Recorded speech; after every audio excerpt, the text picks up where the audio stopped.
In this lesson, we will finish our list player class. So first, let's make a small test.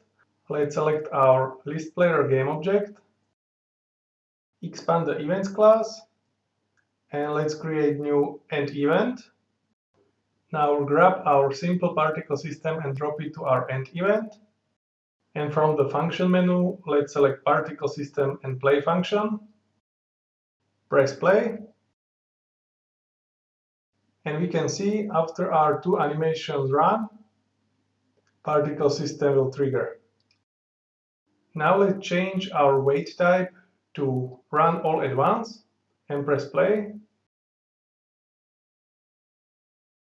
And we see the particle triggered immediately. So they are not waiting until our whole list will be played. To fix it, let's open our custom driver yield instruction script. And let's add a new class, public class custom yield driver list finished, which inherits from custom yield instruction class, private list of driver called myDriverList. And let's create constructor. And let's add parameter list underscore myDriverList. Inside, let's assign myDriverList equals myDriverList with underscore. And let's copy and paste, keep waiting from the class above. Clean our getter.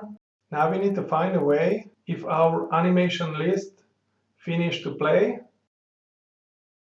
So let's write bool result equals false. Now inside for each loop, we check each driver in our myDriverList if it is still running. And if yes, our result will be true.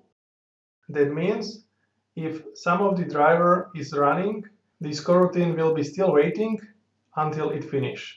So let's finish our getter and return result. Save the file and switch to the driver list player. And here, before our end event, let's add yield, return new, custom yield driver list finished with our animation list as a parameter. Let's save it and test it. Select our list player game object and press play. And we can see even with run all at once wait type, our particles are triggered after all animations finished. And by this fix, we finished our driver list player class. So now we can test it with something different. We will be creating something like simple idle clicker. So let's select our fill image game object and make a copy. And let's rename it to fill image back. Change the driver duration to 0.5. Also turn off play forward and pre-start on enable. And let's change from and to 1 and 0. Press preview and we can see it's filling the image backward. Turn off the preview. Select our fill image game object.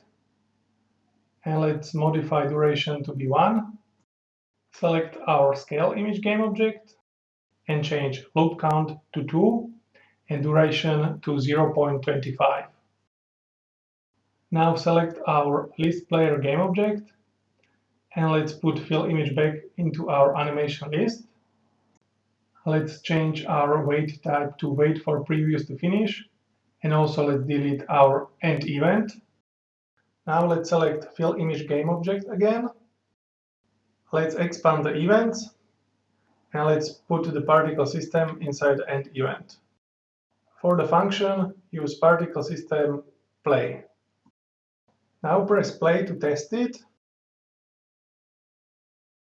And we see our 3 animations are working and also particles are triggered when the first animation ends.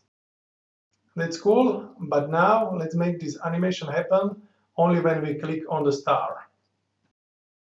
So inside script folder, let's make new C# script and call it onClick and let's open it. Let's clean the file. Let's add to namespace unityengine.ui and unityengine.events. Let's create public button variable called myButton and public Unity event variable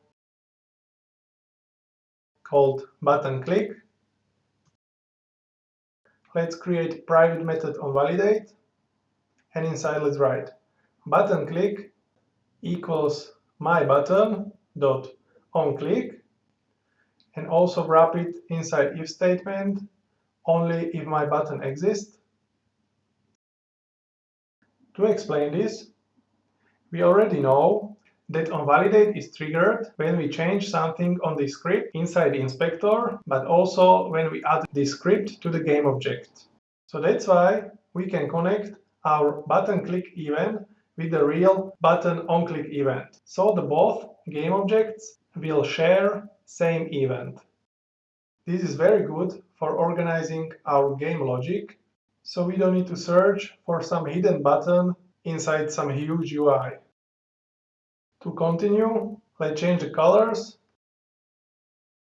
save the file, and we can test it. So let's create new game object and let's call it onClick, and let's drag and drop our onClick script on it. Let's select StarBG game object and let's add button component on it. Select again our onClick game object and let's drag and drop StarBG into myButton variable. Create new click event and let's drag and drop our list player on it, and let's choose driver list player playlist in direction function. Select our list player again and let's turn off auto start. Now create new end event, select our driver list player component and drop it to our end event. And from the function menu, let's click on driver list player and then reset progress. Let's test it by pressing play. After clicking on our star first time, everything works. But after clicking second time, we see that our reset progress doesn't work how we want. And it also makes sense because we are resetting progress on a fill image game object, which works good, then on a scale image game object, which also works good. But the problem is with the last fill image back game object, which expecting to start from a filled state. So the reset will not work in this case because we are using two fill image components with the same game object and they are waiting for each other's state. But luckily we can easily fix it by resetting each game object driver separately. So let's remove our end event. And let's fix also button clickability, so we can click on an object only when all animation finished. So let's add start event and let's drag and drop StarBG game object inside it. And from the function menu, let's choose button and button interactable and keep it off, so we can't click twice when we already click on our game object. Now let's create end event and also drag and drop our StarBG game object on it. And from the function menu, again, select button and button interactable, but now let's press it on, so button will be again clickable. And now let's start resetting our drivers one by one. So first, let's add new end event and select fill image game object and drop it to the event. And from the function menu, select driver and reset progress. Then create new end event, select scale image game object, drop it to the event, and from the function menu again select driver and reset progress. And let's create the last end event and let's select the last fill image back game object, drop it to the event, and from the driver menu now we will choose set progress. We are using set progress because in this case we don't want to change actual controller value, we only want to set the progress so the driver thinks that the animation is at the end and it can be played. So let's test it. Let's press play. And let's click on a star. And we see after animation play, we can click on it again and again. And now our star is basically simple idle clicker. That's it for this lesson. So thank you and see you in the next one.